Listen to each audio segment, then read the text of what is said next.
नमस्कार दोस्तों, मैं मुकेश कुमार सिंह और आप देख रहे हैं मेरा यूट्यूब चैनल क्लियर कॉन्सेप्ट। दोस्तों, क्लास 10th की सोशल साइंस की बोर्ड परीक्षा की तैयारी के लिए मैं एक सीरीज़ शुरू कर रहा हूं और इस सीरीज़ के प्रत्येक एपिसोड में मैं सिर्फ एक लेसन के से जुड़े हुए महत्वपूर्ण मोस्ट इम्पॉर्टेंट MCQs यानी बहुविकल्पित प्रश्नों की बात करूंगा और मैं कोशिश करूंगा पूरी कि उस मोस्ट इम्पॉर्टेंट प्रश्न से जुड़े हुए सभी प्रमुख तथ्यों एवं पहलुओं से आपको अवगत कराऊं। मैं ये चाहूँगा कि उस प्रश्न से जुड़े हुए सभी महत्वपूर्ण टॉपिक्स आपको समझ में आ जाएं और एक बार फिर से जो आपने पढ़ा है आपको रिमाइंड हो जाए ताकि आपके दिमाग में वो अच्छे से बैठ जाए। दोस्तों, मैं पूरी कोशिश करूँगा ये कि आप जो है न केवल MCQs के 20 नंबर आप हासिल कर सकें बल्कि लॉन्ग आंसर टाइप क्वेश्चन को भी आप लिखने में सफल हों। दोस्तों, आज के इस एपिसोड में मैं इतिहास यानी फर्स्ट पार्ट के फर्स्ट चैप्टर यूरोप में राष्ट्रवाद के उदय के साथ शुरू कर रहा हूं और मैंने आज के इस वीडियो में सभी टॉपिक से जुड़े हुए महत्वपूर्ण MCQs को शामिल किए हैं जो आपके न केवल परीक्षा में आएंगे बल्कि वो आपके लॉन्ग आंसर टाइप क्वेश्चन के लिए भी सहायक होंगे। तो ये इस तरीके से व्याख्या करूँगा मैं कि आप अच्छे से समझ सकें और फिर से एक बार टॉपिक आपको रिमाइंड हो जाए। तो दोस्तों, शुरू करते हैं वीडियो। दोस्तों, यदि मेरा वीडियो अच्छा लगे तो प्लीज़ मेरे चैनल को आप जो सब्सक्राइब करिए, शेयर करिए, कमेंट करिए और आप बेल आइकन को अवश्य प्रेस करिएगा। फिर ऑल पे आप क्लिक करिएगा क्योंकि मैं इस पूरे सोशल साइंस के हर एक चैप्टर का मोस्ट इम्पॉर्टेंट MCQs बनाने जा रहा हूं। ये आपके लिए अत्यंत लाभदायक होगा, इसलिए प्लीज़ मेरे चैनल को सब्सक्राइब कर लिए और अपने बोर्ड की परीक्षा की तैयारी को बेहतर बनाइए। तो दोस्तों, शुरू करते हैं। पहला प्रश्न है, राष्ट्रवाद का प्रारंभ किस देश में हुआ? विकल्प है जर्मनी, इटली, फ्रांस और इंग्लैंड। हम पढ़ रहे हैं यूरोप में राष्ट्रवाद का उदय और ये सभी देश यूरोप के ही हैं। तो राष्ट्रवाद का प्रारंभ या राष्ट्रवाद की प्रथम अभिव्यक्ति फ्रांस की क्रांति से मानी जाती है। इतिहासकारों ने यह कहा है कि राष्ट्रवाद का ये जो विचार है इसकी शुरुआत यूरोप में हुई थी और सबसे पहली स्पष्ट अभिव्यक्ति राष्ट्रवाद का फ्रांस की क्रांति के द्वारा मानी जाती है। तो जैसा कि नाम से स्पष्ट है फ्रांस से क्रांति, तो फ्रांस की क्रांति से स्पष्ट होने के कारण इस प्रश्न का उत्तर सही हो गया फ्रांस। यानी राष्ट्रवाद का प्रारंभ किस देश से माना जाता है? फ्रांस से माना जाता है। अब प्रश्न नंबर 2 देखते हैं। प्रश्न नंबर 2 है, फ्रांस की क्रांति कब हुई थी? विकल्प है 1689, 1689, 1779, 1789, 1889। तो दोस्तों, इस प्रश्न का सही उत्तर है सन 1789 में फ्रांस की क्रांति हुई थी। दोस्तों, आपको याद होगा 9th क्लास में हमने पढ़ा था कि 14 जुलाई सन 1789 को फ्रांस की जनता ने बगावत कर दी थी राजा के खिलाफ और उन्होंने बास्तिल के किले, जिसमें क्रांतिकारियों को नेताओं को बंद किया गया था, बास्तिल किले को ढा दिया था उन्होंने और अपने नेताओं को छुड़ाया था। तो बास्तिल के किले के पतन का दिन ही फ्रांसीसी क्रांति का दिन माना जाता है, 14 जुलाई 1789 को। यानी हमारा जो विकल्प सही है वो है 1789। 14 जुलाई 1789 को फ्रांसीसी क्रांति की शुरुआत मानी जाती है। अब हम प्रश्न नंबर 3 देखते हैं। नेपोलियन की संहिता का निर्माण कब हुआ था? तो दोस्तों, जो फ्रांस की क्रांति हुई थी, फ्रांस की क्रांति के द्वारा संवैधानिक राजतंत्र की स्थापना हुई, लेकिन आने वाले समय में 1789 के बाद तमाम सत्ता में फेरबदल हुआ और एक स्थायी सत्ता कायम नहीं हो सकी और आगे जाकर के नेपोलियन बोनापार्ट के सिंहासन में बैठने का रास्ता प्रशस्त हुआ। उसी नेपोलियन बोनापार्ट ने अपनी एक कानून यानी कानूनों की संहिता बनाई थी जिसे नेपोलियन की संहिता के नाम से जाना जाता है। ये नेपोलियन की जो संहिता उसने बनाई थी वो सम्राट बनने के बाद उसने बनाई थी। 1789 में विकल्प है 1789, 1804, 1814 और 1815। तो इस प्रश्न का सही उत्तर है 1804। 1804 में नेपोलियन फ्रांस से गद्दी पर बैठा, फ्रांस का सम्राट बना और उसने फ्रांस की बेहतरी के लिए नए नए कानून बनाए और वो कानून उसके युद्धों से भी ज़्यादा महत्वपूर्ण माने जाते हैं क्योंकि इतिहास में नेपोलियन अपने युद्धों के लिए जाना जाता है, युद्धों से। लेकिन वो नेपोलियन एक बहुमुखी प्रतिभा का से धनी व्यक्ति था। उसने न केवल युद्ध जीते बल्कि उसने व्यवस्थाएं भी कायम की, प्रशासनिक व्यवस्थाएं कायम की चाहे उसके द्वारा व्यवस्थाएं बहुत ही दूरगामी थी, उसके द्वारा स्थापित कानून बहुत दूरगामी थे, उससे कुछ कानून आज भी फ्रांस में माने जाते हैं। तो नेपोलियन की जो संहिता यानी कानून की संहिता सन 1804 में नेपोलियन ने बनवाई थी। अब अगला प्रश्न देखते हैं, प्रश्न नंबर 4, निम्नलिखित में कौन सा 1804 के नेपोलियन कोड में नहीं जोड़ा गया था? नेपोलियन कोड का मतलब है नेपोलियन की कानूनी संहिता। इसमें उसने कई अनुच्छेद अनुबंध तैयार कराए थे, तो उसमें से उसने जो कानून बनाए थे उसमें से कौन सा कानून उसके संहिता में शामिल नहीं था? पहला है जन्म से प्राप्त विशेषाधिकार, बी है सामंती व्यवस्था का अंत, सी संपत्ति का अधिकार, डी कानून के समक्ष समानता। ये 4 उपबंध हैं, जिसमें से कौन सा उपबंध उसके संहिता में शामिल नहीं था? तो उसने जो भी कानून बनाए थे वो बहुत ही दूरगामी थे, बहुत ही अग्रगामी थे, या आधुनिक कानून की उसने रचना की थी, क्योंकि उसको फॉलो न केवल फ्रांस में बल्कि तत्कालीन बाद में पूरे यूरोप में उसके कानून का असर दिखा, उसका इस्तेमाल किया गया।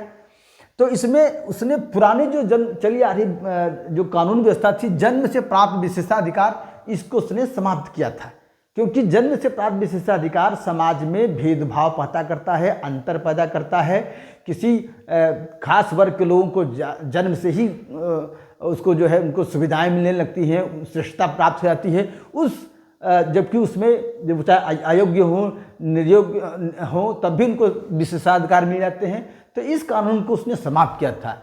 सामंती व्यवस्था का भी उसने अंत किया था, क्योंकि सामंती व्यवस्था के कारण ही पश्चिगामी समाज चल रहा था। सामंती व्यवस्था का अंत करने के बाद ही आधुनिक व्यवस्था की शुरुआत हुई। संपत्ति का अधिकार, प्राइवेट निजी संपत्ति का अधिकार उसने दिया था, और कानून की समझ से सबकी समानता को उसने सिद्ध किया था। ये जो 3 उसके कानून हैं वो उसके संहिता में शामिल हैं। उसने इस सुविधा को कायम रखा है तीनों कानूनों को, लेकिन इस कानून को जो पहले से चला आ रहा था उसको उसने समाप्त कर दिया। अब हम देखते हैं प्रश्न नंबर 5। प्रश्न नंबर 5 है, नेपोलियन की पराजय किस युद्ध में हुई?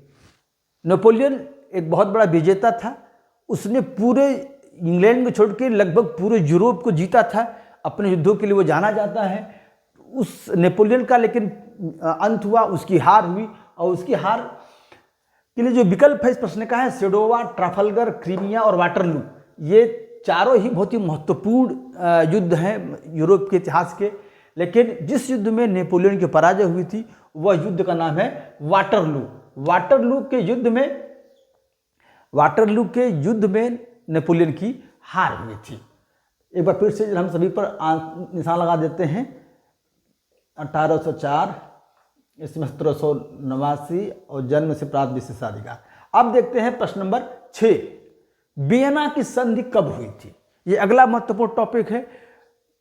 नेपोलियन के उठापटक, नेपोलियन के उथल पुथल के बाद, जिस नेपोलियन ने पूरे यूरोप को हिला कर रख दिया था, पूरे यूरोप की व्यवस्था को बदल कर रख दिया, उस नेपोलियन की हारने के बाद हुई थी वियना की संधि। विकल्प में है 1813, 1815, 1816, 1817। तो वियना की संधि कब हुई थी? इसका सही उत्तर है 1815। 1815 अब ये नेपोलियन से पूरी तरह से जुड़ी हुई है, क्योंकि नेपोलियन की हार हुई थी किस युद्ध में? वाटरलू में। और कब हुई थी? 1815। 1815 में वाटरलू का युद्ध हुआ था।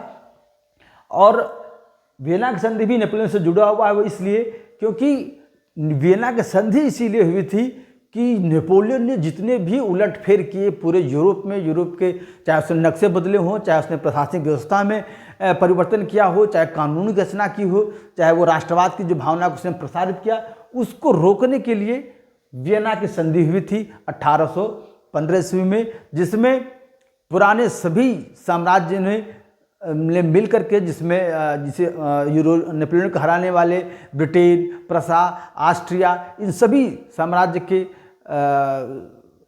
प्रतिनिधित्वों ने मिल करके वियना संधि की, और उन्होंने पूरी कोशिश की कि नेपोलियन ने जो भी बदलाव किए हैं उससे मिटाया जा सके और फिर से पुरानी व्यवस्था कायम की जा सके। इसके लिए ही वियना की संधि की गई थी सन 1815 ईस्वी में। और वियना की संधि को करने वालों में जो प्रमुख व्यक्ति हाथ था उसका नाम था मेटरनिक, जो कि ऑस्ट्रिया का वाइस चांसलर था। अब प्रश्न नंबर 7 देखते हैं, यंग इटली नामक संगठन का संस्थापक कौन था? अब नेपोलियन के द्वारा किए गए बदलावों के द्वारा उसका जो प्रभाव फैला, उस प्रभाव के द्वारा ही आप आगे हम आगे जो टॉपिक हैं दो, इटली और जर्मनी का एकीकरण, उसके बारे में है, उसके बारे में पढ़ना है। तो यंग इटली नामक संगठन का संस्थापक कौन था? विकल्प है विक्टर इमैनुअल, काउंट काबूर, ज्यूसेप्पे मेज़िनी और गैरीबाल्डी। तो इस प्रश्न का सही उत्तर है यंग इटली नामक संस्था की स्थापना की थी ज्यूसेप्पे मेज़िनी ने। मेज़िनी राष्ट्रवाद का बहुत बड़ा समर्थक था, बहुत बड़ा उपासक था। उसका मानना था कि राष्ट्रवाद के द्वारा ही इटली, जो कि खंड खंड में बटा हुआ देश है, उसका एकीकरण हो सकता है।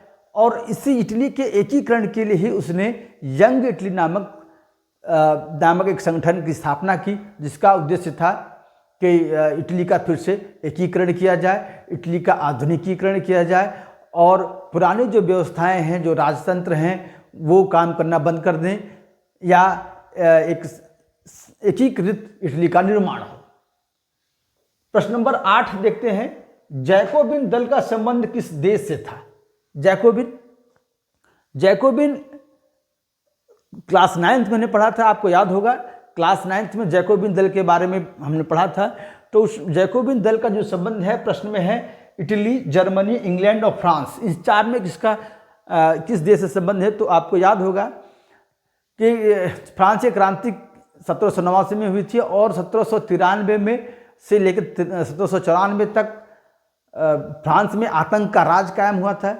और उस आतंक के राज को कायम करने वाला था रॉबेस्पियर, और वह रॉबेस्पियर जैकोबिन दल का सदस्य था, जैकोबिन दल का नेता था या उसका प्रधान था, उसका अध्यक्ष था जैकोबिन दल का। तो इस प्रश्न का सही उत्तर होगा फ्रांस से संबंधित है जैकोबिन दल। अगला प्रश्न देखते हैं, प्रश्न नंबर 9, इटली का एकीकरण किसके नेतृत्व में हुआ? विकल्प है मेज़िनी, काबूर, गैरीबाल्डी, उपरोक्त सभी। तो इस प्रश्न का उत्तर है उपरोक्त सभी। सभी व्यक्तियों ने इटली के एकीकरण में योगदान दिया। मेज़िनी, काबूर और गैरीबाल्डी 3 महान सपूत हुए इटली के, जिन्होंने इटली को, विखंडित इटली को एक करने में मदद की। जिसमें मेज़िनी जैसे कि अभी आपने ऊपर पढ़ा यंग इटली, उन्होंने एक संगठन बनाया।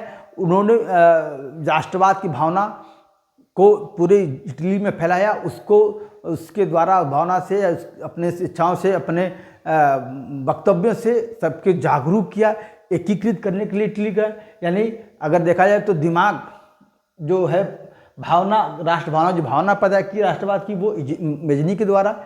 लेकिन इन 2 व्यक्तियों ने, काबूर और गैरीबाल्डी ने, प्रत्यक्ष रूप से इटली के एकीकरण में सहयोग दिया।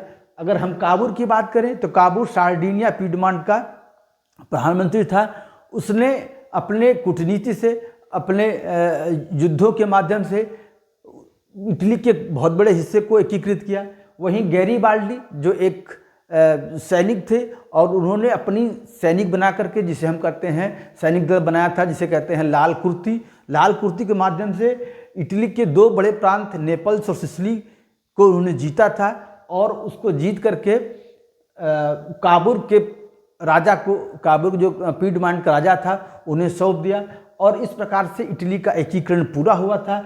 या इन तीनों व्यक्तियों ने अपने अपने योगदान दिए थे। तीनों का ही बहुत ही अग्रगणीय, मतलब बहुत ही महत्वपूर्ण योगदान है। इसलिए इस प्रश्न का उत्तर होगा उपरोक्त सभी। इटली के एकीकरण में इन तीनों महाविभूतियों ने योगदान दिया था। प्रश्न नंबर 10 देखते हैं, जर्मनी के एकीकरण में मुख्य भूमिका किसकी थी? अभी हमने एकीकरण की बात कर ली, अब जर्मनी के एकीकरण की बात करते हैं। तो इसका विकल्प है Garibaldi, auto von Bismarck, Napoleon या डी विलियम। तो दोस्तों, जर्मनी का जो एकीकरण था वो जर्मनी के एक राज्य प्रसा के हाथों हुआ, और प्रसा का ही चांसलर था ऑटो वन बिस्मार्क। जिस प्रकार से इटली के एकीकरण में काबूर ने महत्वपूर्ण भूमिका निभाई, काबूर जिसने अपने राज्य के द्वारा, अपने राजा के, जो कि एक विक्टर इमैनुअल जो राजा था सार्डिनिया पीडमांट का, उसकी सहायता से इटली के एकीकरण किया। उसी तरीके से ऑटो वन बिस्मार्क, जो कि प्रसा का चांसलर था, उसने अपने राजा की मदद से जर्मनी के एकीकरण में सबसे बड़ी भूमिका निभाई। इसलिए इस प्रश्न का उत्तर सही है ऑटो वॉन बिस्मार्क। जर्मनी के एकीकरण में महत्वपूर्ण भूमिका निभाने वाले व्यक्ति हैं ऑटो वॉन बिस्मार्क। अब प्रश्न नंबर 11 देखते हैं। निम्नलिखित में से किसे 1871 में जर्मनी का प्रथम शासक घोषित किया गया? किसे घोषित किया गया? तो विलियम फर्स्ट। विलियम फर्स्ट को जर्मनी का प्रथम शासक घोषित किया गया। यानी अगर प्रश्न इसमें यह भी बनता है कि जर्मनी की एकीकरण कब पूरा हुआ, तो जर्मनी के एकीकरण कार्य पूरा हुआ 1871 में, और प्रसा का जो राजा था विलियम फर्स्ट, वही विलियम फर्स्ट ही जर्मनी का प्रथम शासक घोषित हुआ। अब प्रश्न नंबर 12 देखते हैं। रक्त और लौह की नीति अपनाने के लिए कौन जाना जाता है? रक्त और लौह की नीति यानी ब्लड एंड आयरन की नीति अपनाने वाला कौन था? ए विकल्प है मेजिनी, नेपोलियन, बिस्मार्क और गैरीबाल्डी। तो दोस्तों इस प्रश्न का सही उत्तर है बिस्मार्क। बिस्मार्क ने जिस नीति को अपना करके जर्मनी के एकीकरण में सफलता हासिल की, उस नीति को इतिहासकारों ने ब्लड एंड आयरन या रक्त और लौह की नीति का नाम दिया है। उसे पता था कि ताकत के दम पर ही ऑस्ट्रिया को हरा करके ही इटली का एकीकरण जर्मनी के एकीकरण किया जा सकता है और प्रशासन में सफल हो सकता है। इसलिए उसने रक्त और लौह की नीति अपनाई। रक्त लौह की नीति मतलब कठोरता की नीति, युद्ध नीति, इसी को ही रक्त और लौह की नीति कहा जाता है। प्रश्न नंबर 13 देखते हैं हम। 1861 में एकीकृत इटली का सम्राट किसे घोषित किया? तो इसका उत्तर है विक्टर इमैनुअल को। जिस प्रकार से जर्मनी के शासक जिस प्रकार से जर्मनी का जो एकीकरण हुआ वह वहाँ के प्रसा के राजा के एकीकरण का यानी कि प्रसा का जो राजा था वो जर्मनी का राजा बना, उसी तरीके से सार्डिनिया पीडमंट का जो राजा था उसके अध्यक्षता में इटली एकीकृत हुआ और वो राजा था विक्टर इमैनुअल सेकंड। प्रश्न नंबर 14 देखते हैं। किसका कथन है जब फ्रांस सीखता है तो बाकी यूरोप को सर्दी हो जाती है? विकल्प है काबूल, मेजिनी, बिस्मार्क और मैटरनिख। तो दोस्तों इस प्रश्न का उत्तर है मैटरनिख। मैटरनिख जो कि ऑस्ट्रिया का चांसलर था, उसने कहा था कि यदि फ्रांस सीखता है तो यूरोप को सर्दी हो जाती है। इसको पहले हम ये समझते हैं इस उक्ति, इस मुहावरे का क्या मतलब है कि फ्रांस सीखता है। 1815 की बात है जब वियना संधि हुई थी, जिसमें मैटरनिख अपने चरम पे था। मैटरनिख ने अपने बातों से, अपने तर्कों से सबको, सभी राज्य जो राजतंत्र थे उनको सहमत किया था। तो उसका ये कहना था कि चूँकि 1815 आते आते या 1815 तक फ्रांस की जो स्थिति थी पूरे यूरोप में सर्वश्रेष्ठ थी। फ्रांस की जो भी कोई बात होती थी वो उसका असर फ्रांस किसी भी बदलाव, किसी भी कानून, किसी भी नई व्यवस्था का असर पूरे यूरोप में होता था।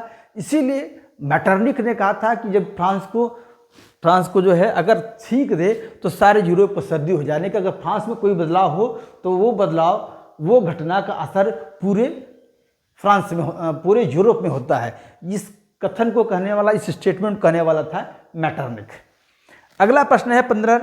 पुनर्जागरण युग की शुरुआत किस देश में हुई?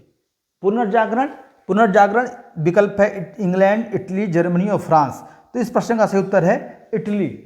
इटली एक सांस्कृतिक नगरी थी। सांस्कृतिक कहें, साहित्यिक कहें और आधुनिक विचारों की शुरुआत हुई थी, एक प्राचीन केंद्र था। तो पुनर्जागरण की जो शुरुआत मानी जाती है वो इटली को माना जाता है। दोस्तों ये रहा आज का एपिसोड। दोस्तों मैंने पूरी कोशिश की कि इस पाठ के, इस चैप्टर के सभी महत्वपूर्ण टॉपिक को टच किया जाए, उससे प्रश्न बनाया जाए, और मैंने बनाए हैं। और मैंने सभी टॉपिक से जुड़े हुए बातें आपसे शेयर की हैं।